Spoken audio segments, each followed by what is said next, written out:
The Beautiful and Damned, first published by Scribner's in 1922, is F. Scott Fitzgerald's second novel.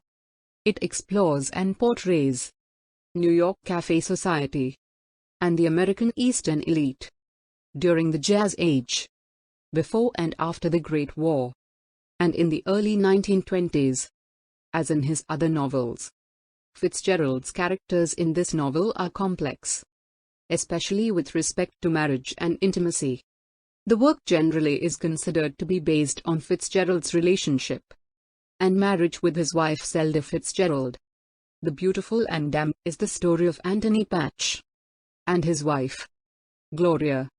Harvard-educated and an aspiring aesthete, Patch is waiting for his inheritance upon his grandfather's death. His reckless marriage to Gloria is fueled by alcohol and destroyed by greed.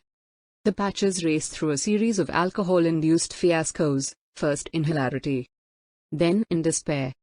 The Beautiful and Damned, a devastating portrait of the nouveau riches, New York nightlife, reckless ambition, and squandered talent, was published in 1922. On the heels of Fitzgerald's first novel, This Side of Paradise. It signaled his maturity as a storyteller and confirmed his enormous talent as a novelist. Major characters. Anthony Patch is a romantic who is an heir to his grandfather's large fortune. He is unmotivated to work, though he tries various careers. He is entranced by Gloria and falls in love with her immediately. He is drafted into the army, but does not see active service. Throughout the novel, he compensates for a lack of vocation with parties and increasing alcoholism. His expectations of future wealth make him powerless to act in the present. Gloria Gilbert is a beauty who takes Anthony's heart, breaking a heart or two along the way. She is a socialite but entertains notions of becoming an actress. Gloria is self-absorbed but loves Anthony. Her personality revolves around her beauty and a, not unjustified, belief that this makes her more important than everyone else. She simultaneously loves Anthony and hates him. Like Anthony, she is incapable of being in the present because she cannot imagine a future beyond. Her first flower of beauty. Richard Dick Caramel is an aspiring author and one of Anthony's best friends. During the course of the book he publishes his novel, The Demon Lover, and basks in his glory for a good amount of time after publication. He is Gloria's cousin, and the one who brought Anthony and Gloria together. Mr. Bloeckman is a movie producer who is in love with Gloria, and who hopes she will leave Anthony for him. Gloria and Bloeckman had a relationship in the works when Gloria and Anthony were introduced. He is a friend of the family, but Gloria falls for Anthony instead. He continues to be friends with Gloria, giving Anthony some suspicion of an affair. Dorothy Raycroft is the woman that Anthony has an affair with while training for the army. She is a lost soul looking for someone to share her life with. She falls in love with Anthony, despite learning that he is married, causes problems between Gloria and Anthony, and spurs Anthony's decline in mental health. Summary. Anthony Patch has graduated from Harvard by 1913. But that is the sum total of his accomplishments. His grandfather, who raised him, is beginning to pressure him to do something productive, and suggests that he write a book.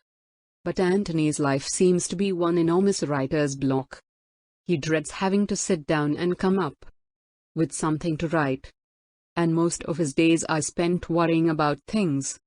From his beautiful bathtub in his ornate apartment, he is frightened of the big wide world, and so prefers the safety and comfort of his bathroom, where he feels safe and sound.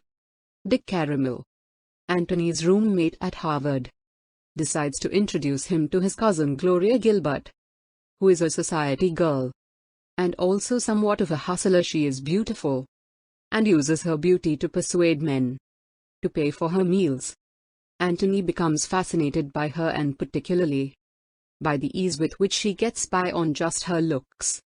Although she is said to be dating a movie producer, he starts a relationship with her and discovers to his surprise that they have much in common.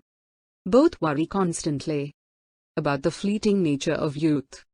Although he has never shown any desire to get married before, Anthony is completely obsessed with Gloria, and she with him. When he proposes, she gives up her movie producer and accepts. Anthony, though, begins to get cold feet. He knows he can barely support himself on his minimal income, and that he cannot possibly support two people living beyond their means. He is reluctant to share his apartment, because it has become his safe space away from the world. Nonetheless, he continues to make plans to be married, convincing himself that these fears are perfectly normal and just a sort of pre-wedding jitters. In any case, he fully expects to find a way to become rich sooner or later, and then the couple's money worries will disappear. He doesn't exactly have a plan, and he hates hard work, but he also has no self-control at all, and is just as addicted to Gloria as he is to alcohol and to extravagant living and clothes. There are already cracks in the union before the couple get home from their honeymoon. Anthony has a fear of dying and consequently stays away from what he perceives as danger. He drives incredibly slowly and carefully, which irritates Gloria. She can't stand this kind of behavior and thinks it makes Anthony seem cowardly. Gloria manages to irritate Anthony by refusing to undertake any domestic activities whatsoever, which Anthony expected her to take on. The relationship quickly sours. Gloria wants a home in the country. Anthony accedes to her request and rents one, to stop her going on about it. Anthony loves living in the city and refuses to give up his apartment, so renting an additional home stretches their already overburdened finances to the limit. Gloria and Anthony continue to live beyond their means and discover that the only thing that can divert them both from arguing and from worrying about their sorry financial predicament is to throw large, extravagant parties. The parties make them seem enormously popular, but in fact the opposite is true. They are becoming alienated from their friends because their friends are settling down, working hard, spending less time socializing, whilst Anthony and Gloria have no intention of doing so. Anthony's grandfather is wholly against the consumption of alcohol, and when he shows up unannounced at one of the couple's parties, he is appalled by Anthony's enjoyment of alcohol. He disinherits Anthony and replaces him in his will with his secretary, Shuttleworth. This is revealed upon his death, which occurs shortly after he changes the beneficiary of his estate. Gloria and Anthony cash in all their bonds so that they can continue to live extravagantly. They just cannot picture themselves cutting back or living more modestly. They both depend upon and irritate each other. So when Anthony is called upon to go to an army training camp, both enjoy the enforced separation.